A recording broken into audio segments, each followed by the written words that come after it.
우리가 하나님의 말씀을 특별히 복음서를 읽어갈 때 한 가지 주의해야 될 것이 있습니다. 그것이 무엇이냐면 예수님의 시선입니다. 예수님이 지금 누구와 함께하고 있는지, 그리고 누구를 바라보고 계시는지, 예수님의 시선이 누구를 그리고 어디를 향하는지 인지하는 가운데 우리는 복음서를 읽어가야 합니다. 그렇다면 우리가 복음서를 읽을 때 예수님의 시선을 따라 읽는 것이 왜 중요할까요?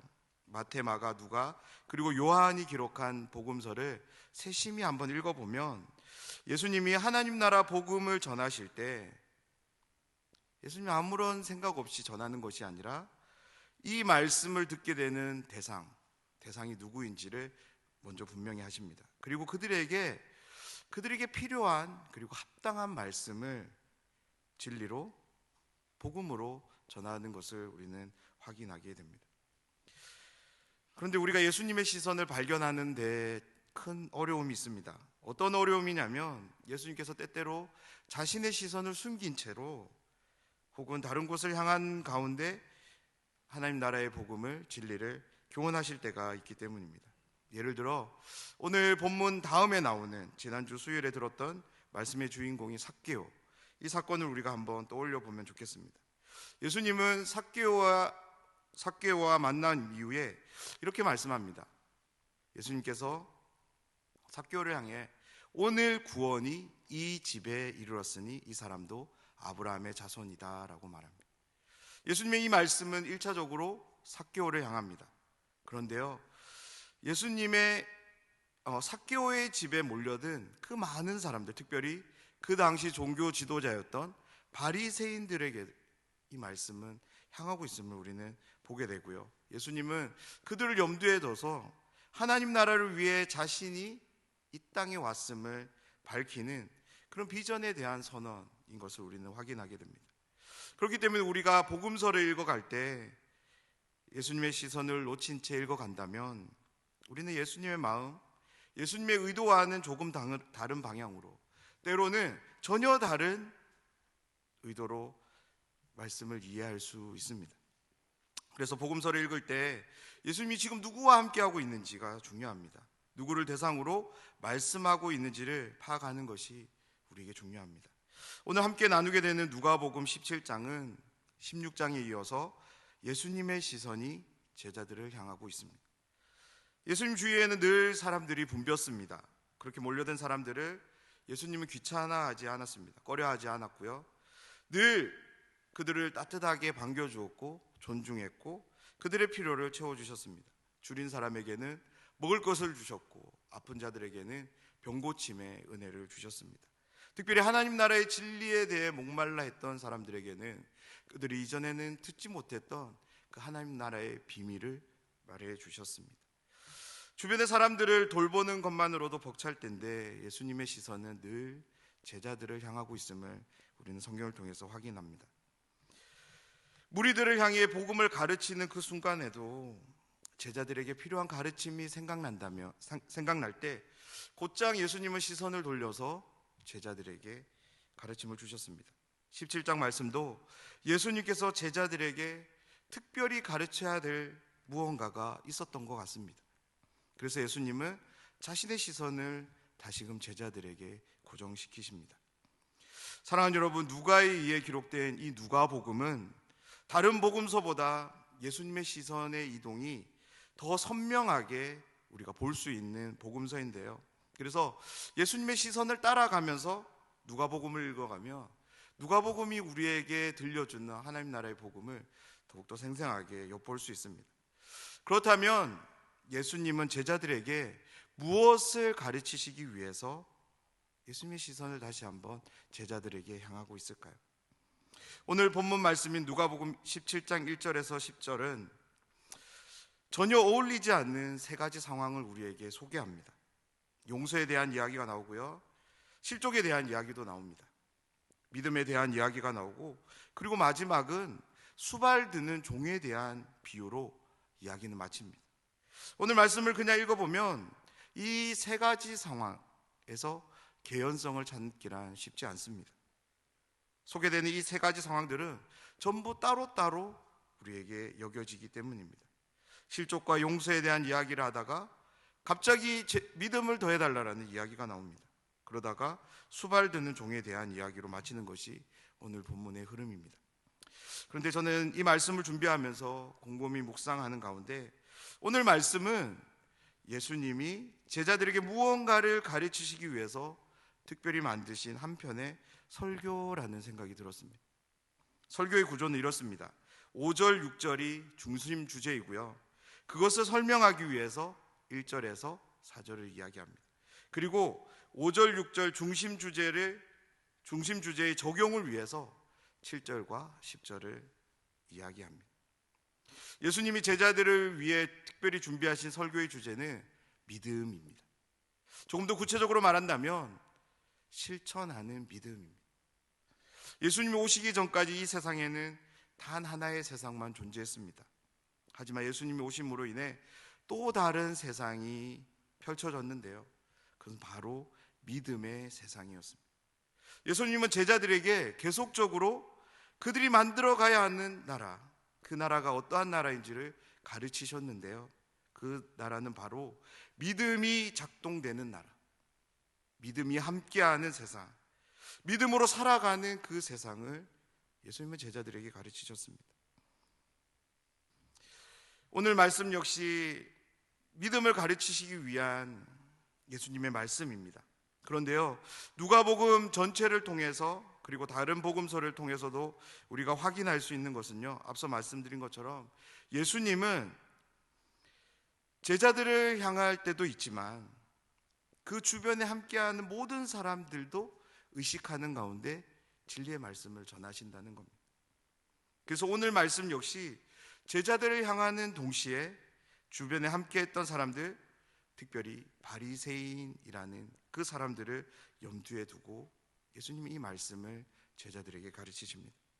그래서 오늘 본문에서 우리가 확인해야 될 예수님의 두 시선이 있어요. 그건 무엇이냐면 제자들을 향하는 시선이 있고요, 또 바리새인을 향하는 시선입니다. 예수님은 제자들에게 믿음을 실천하는 삶을 가르치시기 위해서 두 가지 상황을 소개합니다. 실족에 관한 것과 용서에 관한 상황입니다. 첫 번째로 실족에 관한 것입니다. 우리 1절, 2절 말씀을 우리 함께 읽어보겠습니다. 1절, 2절 말씀입니다. 예수께서 제자들에게 이르시되 실족하게 하는 것이 없을 수는 없으나 그렇게 하는 자에게는 화로다. 2절입니다. 그가 이 작은 자 중에 하나를 실족하게 할진대 차라리 연자맷돌이 그 목에 매어 바다에 던져지는 것이 나으리라. 아멘. 먼저 1절의 의미를 우리가 한번 살펴보면 한글 성경에는 실족하게 하는 것이 없을 수는 없으나 라고 번역되어 있습니다. 그런데 헬라어를 직접 한번 번역해 보면 이런 의미가 되더라고요. 실족시키는 일들이 일어나지 않는 것은 불가능하다. 그런 일은 없다는 거예요. 반드시 누군가를 실족하게 하는 일은 일어날 수밖에 없다는 것이 예수님의 말씀이었습니다. 하나님 나라의 가치를 붙잡고 믿음으로 살아가는 제자 공동체 아닐지라도 누군가를 실족시키는 일은 반드시 일어날 수밖에 없다라는 것이 예수님의 말씀이었습니다. 그런데 중요한 것이 여기에 있습니다. 믿음이 있다면 이 상황을 거스를 수 있다는 거예요. 이것이 예수님이 제자들에게 가르치고 싶었던 마음이었습니다. 예수님의 이 말을 들은 제자들의 반응을 성경 기록하고 있지 않지만 분명 제자들은 함께함을 통해서 누군가를 실족해 하는 여러 상황들을 겪었던 것 같아요. 그래서 제자들 모두는 예수님의 이 가르침에 귀를 기울였습니다. 그런데 이 가르침을 듣고 있던 바리새인들의 마음은 불편했을 겁니다. 왜냐하면 누가는 예수님의 마음을 1절에서는 실족, 2절에서는 작은 자, 그리고 3절, 4절에서는 용서라는 단어를 통해서 예수님이 제자들뿐만 아니라 바리새인들을 염두에 두고 있음에 대해 힌트를 주고 있습니다.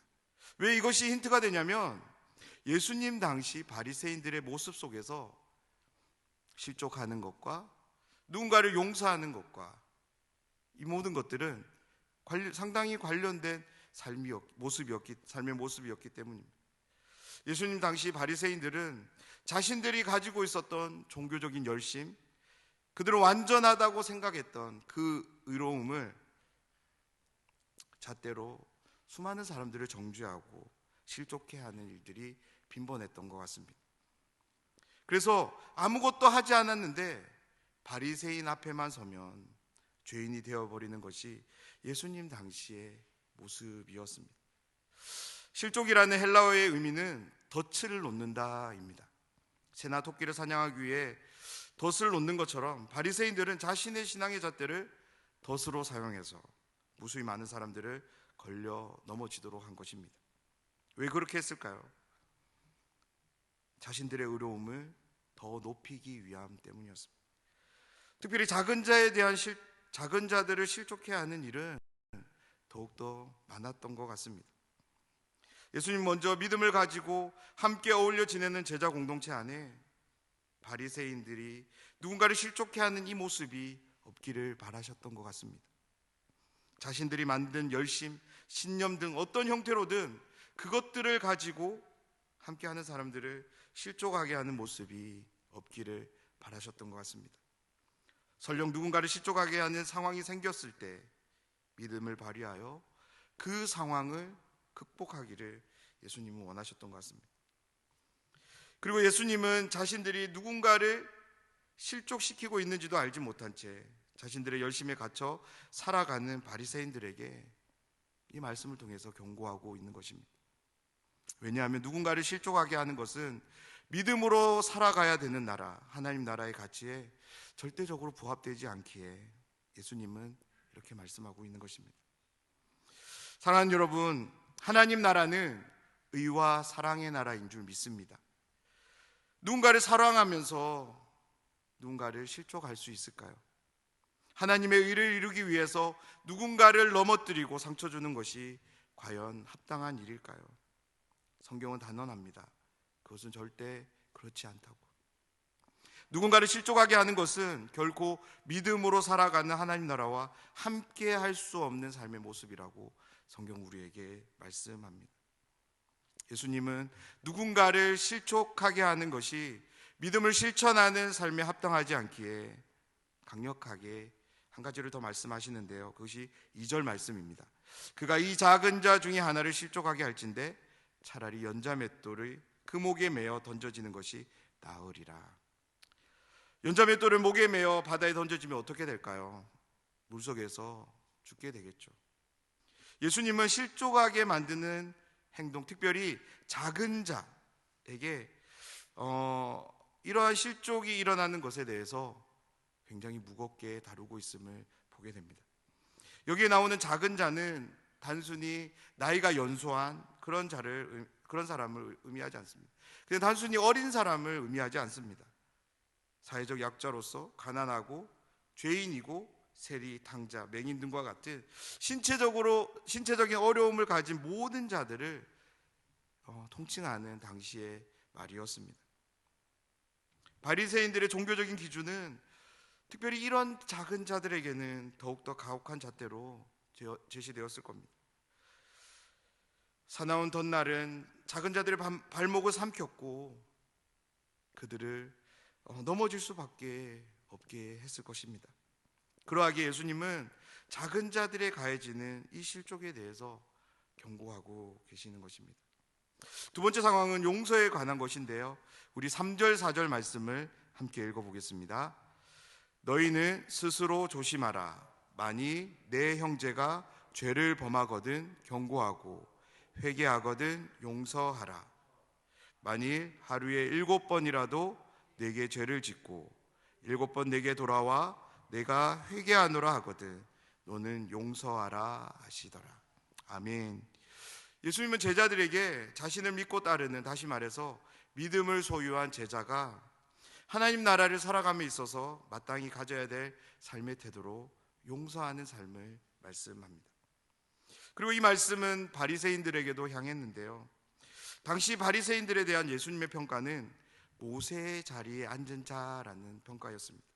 사랑하는 여러분, 모세의 자리에 앉았다라는 이 평가는 어떤 말일까요? 모세의 자리는 다름 아닌 율법의 자리입니다. 바리새인들은 그 율법의 자리에 앉아서 하나님의 그 율법을 가지고 다른 누군가를 판단하고 정죄했던 것입니다. 잘못을 범한 사람을 용서하거나 포용해 준 사람이 아니었습니다.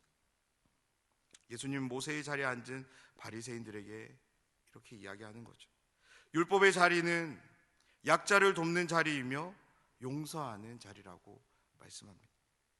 하나님이 이스라엘 공동체에 주신 가장 큰 계명 말씀이 무엇입니까? 그것은 십계명입니다. 우리가 그 십계명을 가만히 묵상해 보면 가장 대표적으로 나오는 하지 말라라는 이 금지 명령, 그 금지 명령이 나오지만 그 이면에 숨은 하나님의 마음을 발견할 수 있는데요, 그것은 무엇이냐면 이스라엘 민족을 향한 사랑입니다. 하나님은 하지 말라라는 그 금지 명령을 통해서 이스라엘과 맺은 그 사랑을 유지해 가고 싶었던 것이었습니다. 하나님의 사랑이 언제 우리에게 확증되었다라고 성경은 말해주고 있습니까?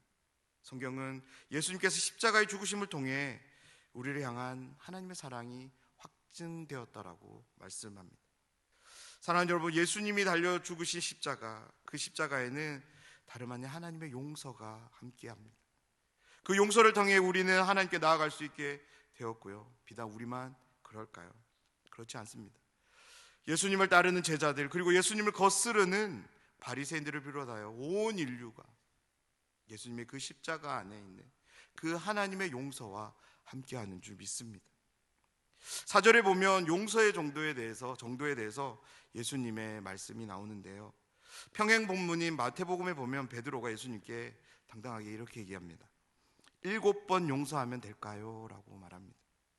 베드로가 제시한 이 7이라는 숫자는 유대인들이 생각할 때 사람이 할 수 있는 최대의 용서의 횟수였다고 합니다.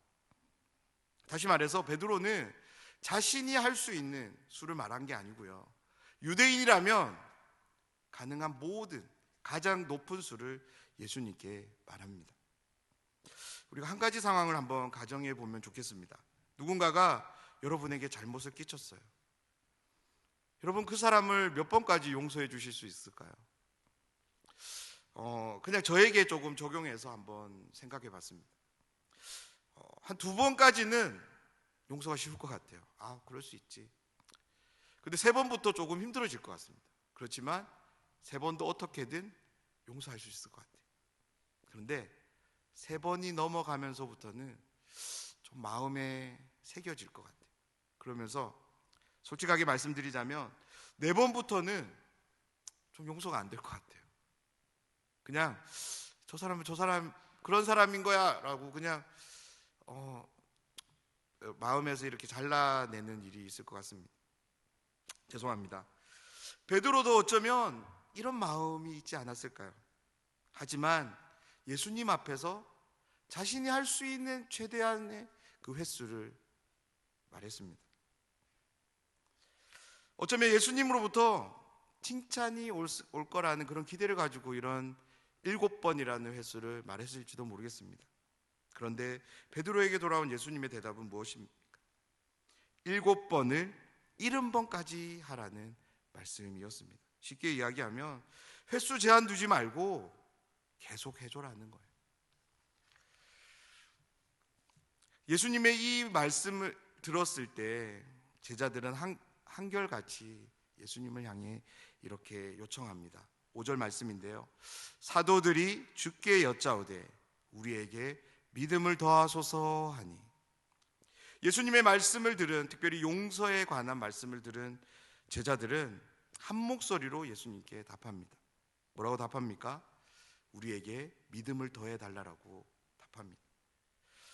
예수님의 말씀을 들은 제자들, 그들은 완전 깜깜이는 아니었던 것 같습니다. 누군가를 실족하지 않는 삶, 누군가를 용서하는 삶, 그 삶을 위해 자신들에게 믿음이 필요하다고 생각했던 것 같습니다. 그런데 지금 자신 안에 있는 믿음을 돌아봤을 때 그 삶을 감당할 수 없었던 것 같아요. 자기가 가지고 있는 이 믿음으로는 누군가를 실족하지 않게 하는 것, 그리고 누군가를 용서하는 것이 불가능하다고 여겨졌던 것 같습니다. 그래서 더 큰 믿음이 필요하다고 생각했고 예수님께 믿음을 더해달라고 요청하고 있는 것입니다. 그런 요청에 그래 하고 제자들에게 믿음을 더해 주시면 좋겠지만 예수님의 대답은 전혀 엉뚱하게 제자들에게 돌아왔습니다. 우리 6절 말씀인데요, 6절 말씀을 함께 읽겠습니다. 주께서 이르시되 너희에게 겨자씨 한 알만한 믿음이 있었더라면 이 뽕나무더러 뿌리가 뽑혀 바다에 심겨라 하였을 것이요 그것이 너희에게 순종하였으리라. 아멘. 6절 말씀을 이해하기 위해서 5절에서 제자들이 예수님께 한 요청을 우리는 기억해야 합니다. 제자들은 분명히 예수님께 믿음을 더해달라고 요청합니다. 더해달라는 이 말에는 자신들이 이미 믿음이 있음을 알고 있다는 것이 명시되어져 있습니다. 자신들에게 믿음이 있는데 그 믿음으로는 불가능하니 더 큰 믿음을 달라는 요청인 거죠. 하지만 예수님이 하신 6절의 말씀은 제자들이 소유한 믿음으로도 충분하다라는 말씀입니다. 누군가를 실족하지 않는 삶, 누군가를 용서하는 삶을 살아가는 데 있어서 너희가 지금 가지고 있는 믿음으로 족하다는 거예요. 너희에게 더 큰 믿음이 필요 없다는 겁니다. 너희에게 더 큰 믿음을 필요 없음을 다그치는 말이 바로 6절 말씀입니다. 제가 겨자씨 사진을 한번 준비해 봤는데요. 네.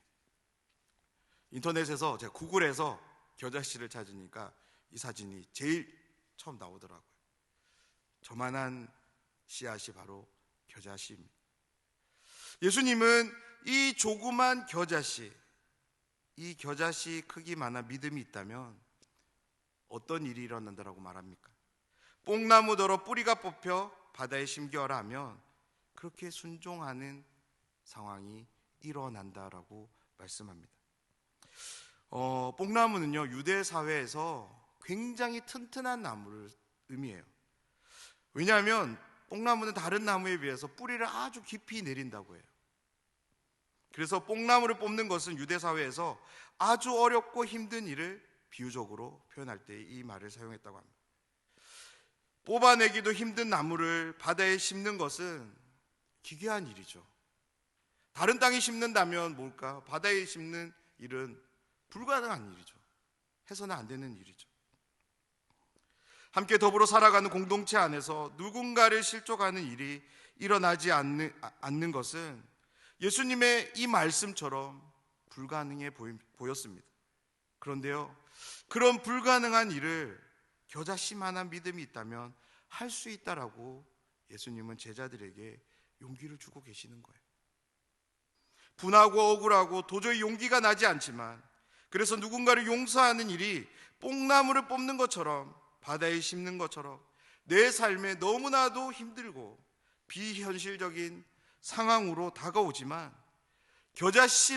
겨자씨만한 믿음이 있다면 누구도 용서할 수 있고 누구도 받아줄 수 있다라고 예수님은 제자들에게 그리고 오늘 우리에게 말씀으로 들려주십니다. 사랑하는 여러분, 우리에게 믿음이 있습니까? 그러면 그 믿음을 한번 들여다보셨으면 좋겠어요. 어떠세요? 우리 안에 있는 믿음이 겨자씨만한 믿음은 되지 않습니까? 예수님 말씀합니다. 겨자씨만한 믿음이 있다면 뽕나무더러 뿌리가 뽑혀져라 하면 뽑혀지고 바다에 심겨져라 하면 그대로 순종할 것이라고 예수님 말씀하십니다. 그러면서 7절에서 예수님은 제자들에게 한 가지 비유를 들려주시는데요, 종에 관한 비유입니다. 이 비유가 우리에게는 상당히 많은 이해를 요구합니다. 왜냐하면 우리는 종이 어떤 사람인지 잘 몰라요. 본 적도 없고요. 그래서 종이 어떤 삶을 살았는지 우리는 영화나 드라마나 책을 통해서 접할 뿐입니다. 그런데요, 제자들에게는 너무나도 적실성 있는 비유로 들려졌을 겁니다. 예수님 당시 제자들은 종이 어떤 사람인지 정확히 알고 있었기 때문입니다. 7절에서 10절의 비유를 정리해 보면 이런 이야기입니다. 한 종이 열심히 일하다가 때가 되어 집에 돌아옵니다. 그때 쉬기는커녕 주인의 식사를 준비합니다. 힘겹게 일을 하고 돌아왔지만 종은 주인의 식사가 마칠 때까지 옆에서 모든 수발을 듭니다. 그런 종에게 주인은 감사를 표하지 않습니다. 말씀에는 기록되어져 있지 않지만 종 역시 주인으로부터 어떤 감사를 기대하지 않았을 거예요. 왜냐하면 종은 그런 것을 기대할 수 없는 사람이기 때문입니다. 사랑하는 여러분, 예수님께서 제자들에게 너희들이 가지고 있는 믿음을 실천하는 삶, 그것이 어떤 삶인지를 설명하기 위해 실족에 관한 상황과 용서에 관한 상황을 말씀하신 후 종에 관한 비유로 말씀을 정리하시냐면, 하나님 나라를 살아가는 제자의 삶에서 믿음을 보이는 삶은 지극히 당연한 것임을 일깨워주기 위함이었습니다. 누군가를 실족시키지 않기 위해 믿음을 보이고 누군가를 용서하기 위해 믿음을 발휘하는 것으로 하나님으로부터 칭찬을 기대해서는 안 된다는 거예요. 조금 냉정하게 들리실지 모르겠지만 그만큼 제자의 삶에서, 그리스도인의 삶에서 믿음으로 살아가는 삶은 당연한 삶이라는 거예요. 예수님은 제자들에게 믿음을 동반하는 삶은 마치 자신의 수고를 다하고 돌아와서 주인의 식사를 준비하고 주인이 식사를 마칠 때까지 수발을 들었음에도 불구하고 그 어떤 감사를 듣지 못하는 종의 모습, 그 모습이 바로 이 땅에서 믿음을 실천하는 그 제자의 모습임을 일깨워주고 계시는 것입니다. 예수님은 제자들에게 오늘 말씀으로 믿음을 가르치십니다. 사랑하는 여러분, 오늘 말씀을 통해 두 가지를 한번 생각해 보려 하는데요. 첫 번째는 스스로 조심합시다입니다. 우리 함께 따라해 보겠습니다. 스스로 조심합시다.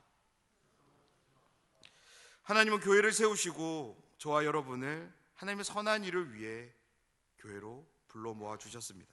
하나님의 거룩한 뜻 가운데 모여진 거룩한 공동체라 할지라도 누군가를 실족하게 하는 일은 없을 수 없습니다.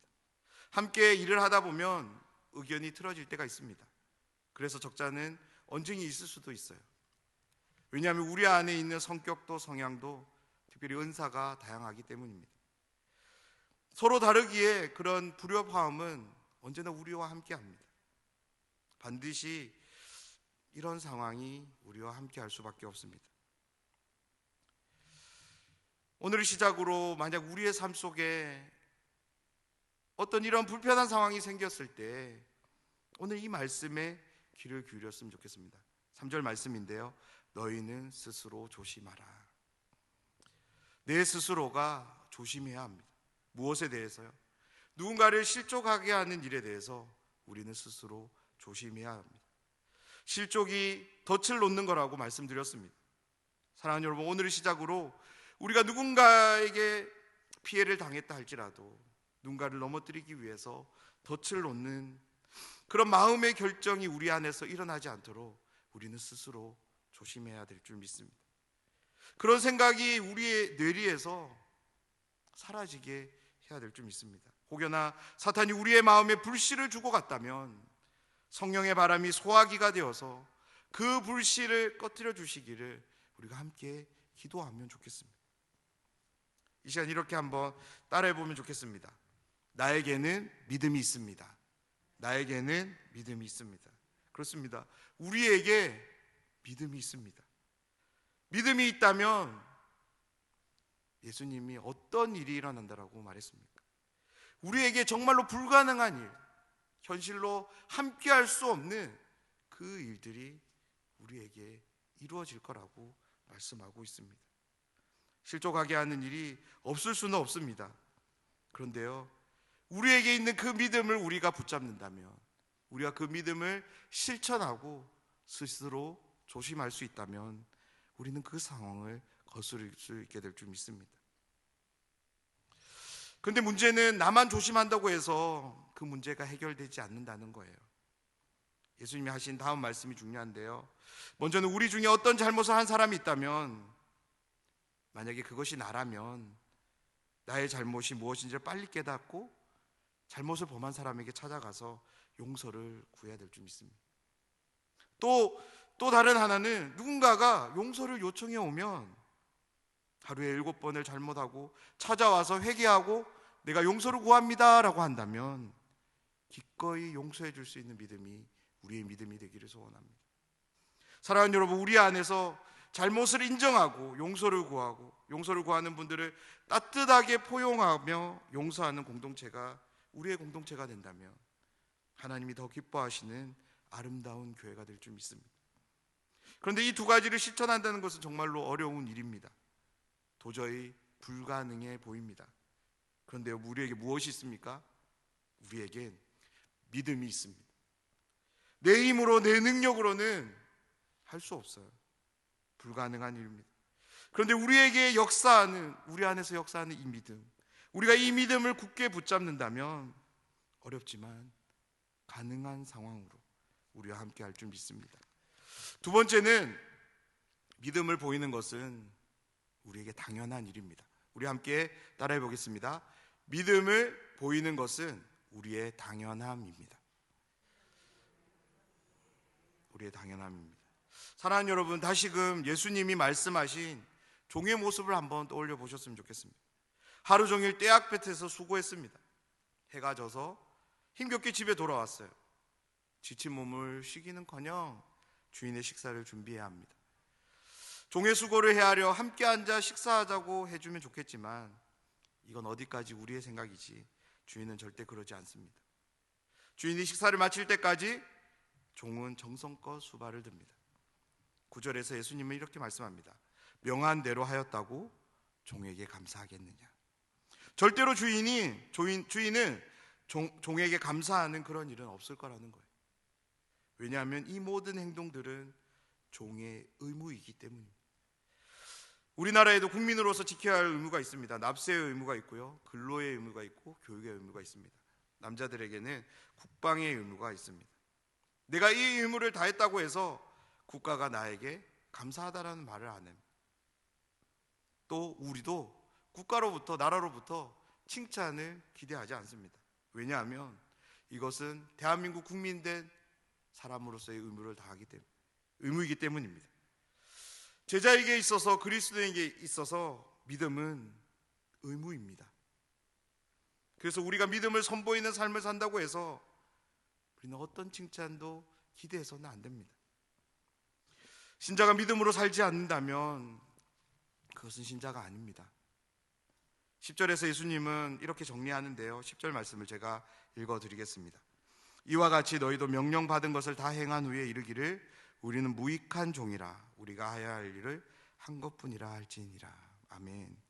사랑하는 여러분, 종의 비유는 우리에게 또 한 가지 중요한 영적 원리를 소개하는데요, 그것은 바로 자기 부인의 원리입니다. 예수님은 제자가 되기 위한 조건으로 마태복음 16장 24절에서 다음과 같이 말씀합니다. 우리 이 말씀을 함께 읽어보도록 하겠습니다. 이에 예수께서 제자들에게 이르시되 누구든지 나를 따라오려거든 자기를 부인하고 자기 십자가를 지고 나를 따를 것이니라. 아멘. 우리는 믿음을 실천하는 삶을 통하여 우리가 어떠한 자인지를 발견할 수 있습니다. 본래 우리는 우리가 가진 힘과 능력을 의지하고 살아갔던 사람들이었습니다. 하지만 예수님을 통해 믿음을 얻게 된 후 우리는 예수님을 의지하며 살아가는 사람이 되었습니다. 믿음과 자아는 절대 함께 할 수 없습니다. 믿음을 발휘하기 위해서 우리는 날마다 우리의 자아를 죽여야 합니다. 우리의 자아를 부인해야 합니다.